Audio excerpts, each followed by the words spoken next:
Hey there guys, Nordic Warrior here, back with another video. So, it's very very late right now, it's Sunday night and I just got in. I've been out in town today, I've been very very busy. And I just want to get this one out the way quickly because I'm going to be going to bed very very soon because I got a even more busy day tomorrow. I'm going to work, so yeah, let's talk about the events of boxing that took place last night between um, Daniel Dubois and Anthony Joshua. Yeah, you can tell by my voice that I'm very, very tired, and I'm actually struggling to do this, but I digress. Daniel Dubois, of course, successfully defending his IBF heavyweight title with a devastating, clinical fifth round knockout against Anthony Joshua in a pretty big upset.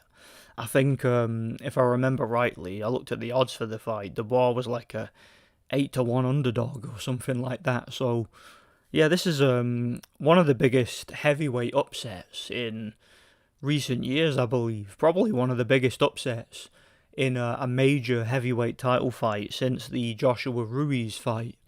So yeah, it's I felt like I wanted to talk about this one because it's pretty significant. So what happened in the fight? So basically, what I think happened here now, you've got your usual suspects, all the know-it-alls, all the hindsight geniuses who are coming out of nowhere and saying, we knew this would happen, we picked Daniel Dubois, I told you he was going to beat AJ, and you don't know shit about boxing, this, that and the other. And it's funny because the image that I have in my mind about these people is they're sitting in a penthouse suite now in Vegas, after absolutely fleecing the casino for every single dollar they could get. These guys are they're professional gamblers, they're geniuses.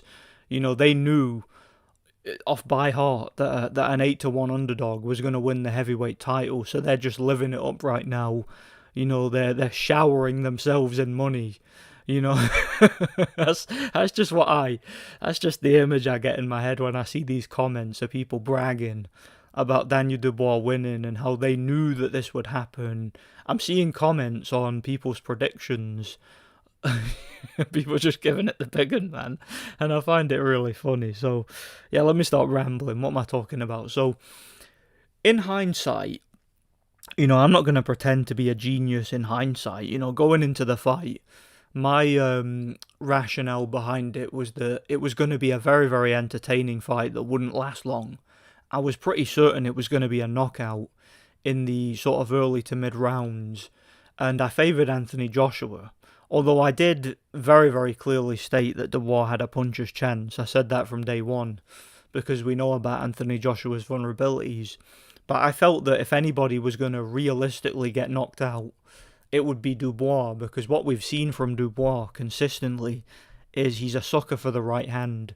And not only that, but he's a guy who's shown a questionable heart and questionable durability.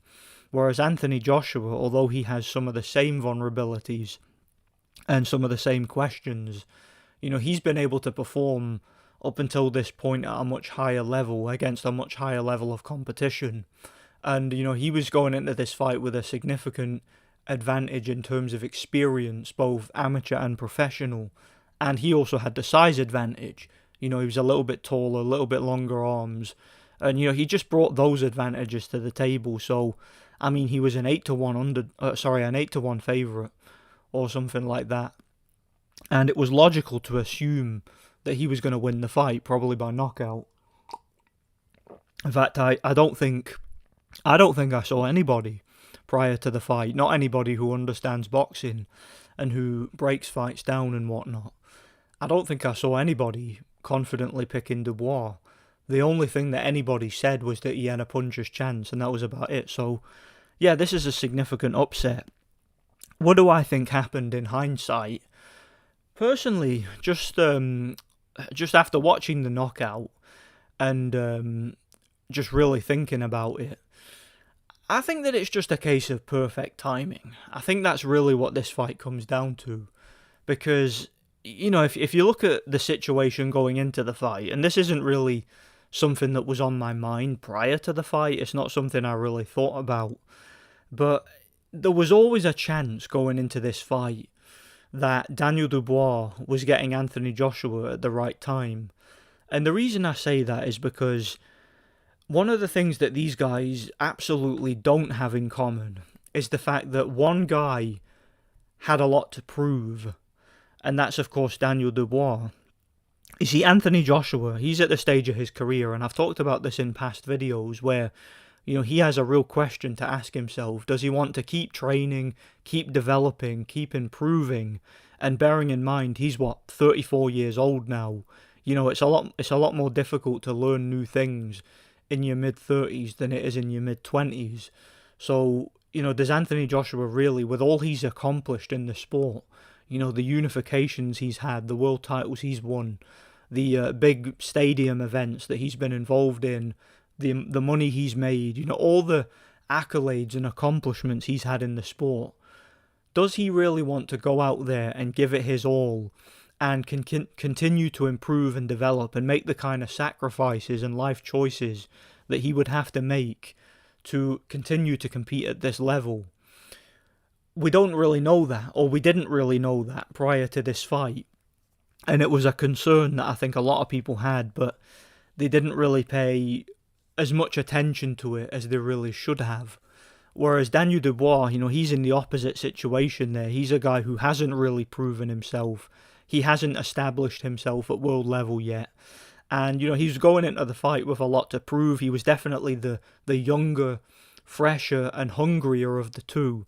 So there was always going to be a possibility that if he got off to a fast start and the fight descended into a shootout, that he was potentially, depending on Anthony Joshua's mindset, Dubois was potentially going to have a psychological advantage there, just by virtue of the fact that he's younger and has a lot more to prove.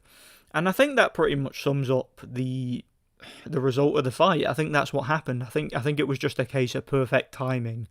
I think 2 or 3 years ago, when Anthony Joshua had a bit more confidence, was a bit younger and was developing a little bit more, I think it would have been a very different fight. I don't think Daniel Dubois would have been able to go in there and set such a fast pace and have a lot of success so quickly. I think Anthony Joshua would have been a little bit more gung-ho, a little bit more assertive, and would have put up a little bit more resistance. And I don't think he would have gotten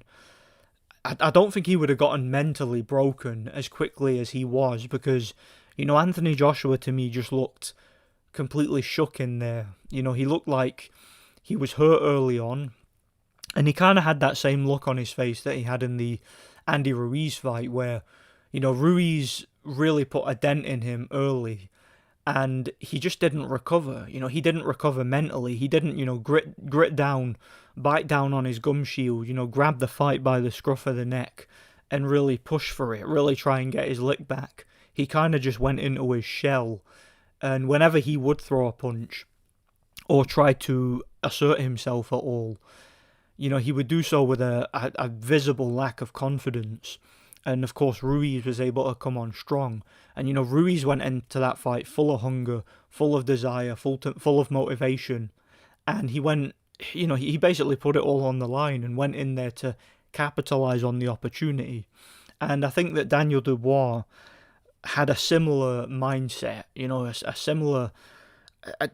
similar sort of attitude towards the fight. It was all or nothing. He was like, this is my opportunity. I win this fight. I go into the history books as being an established world champion and having a genuine world-class opponent on my resume. And, it'll be the win of my career. And, of course, it'll lead to some massive paydays in the future. So I think that's what happened in the fight. I think it was just a case of perfect timing. Daniel Dubois, a lot of people are, and look, I'm tired of repeating myself here, but boxing fans are reactionary. They have a very, very short memory. A lot of them are going to completely forget about Daniel Dubois' flaws now. They're going to just pretend and ignore, they're going to pretend that this guy is the next hope, that he is this unbeatable knockout machine, and that he's the quote-unquote real heavyweight champion. They're going to ignore all the flaws that he's shown, both technically and mentally in fights. And, they're just going to take his victory against Anthony Joshua at face value. You know, they're not really going to take into consideration the timing of it or the circumstances surrounding the fight. So, yeah, it was an interesting fight. It was a very entertaining one. We all knew it would be. But yeah, the result, I wasn't expecting it. I did definitely favour Anthony Joshua, as did just about everybody else, except for, of course, all the geniuses in the comment section that always show up out of nowhere whenever there's an upset. And again, I'm assuming these guys are in the penthouse suite, you know, swimming in cash, you know. After betting their life savings at the casino, I'm sure they are.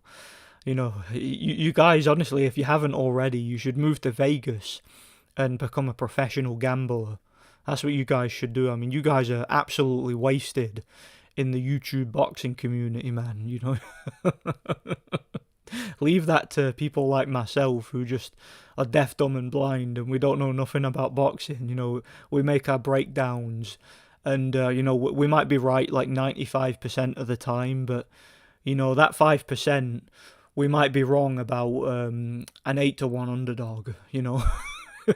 Occasionally. So yeah, shout out to the geniuses, to the hindsight prophets, and yeah, everyone have a good night. I'm gonna go to bed because I'm very, very tired and I'm up very, very early. So yeah, can you tell I'm a bit worn out?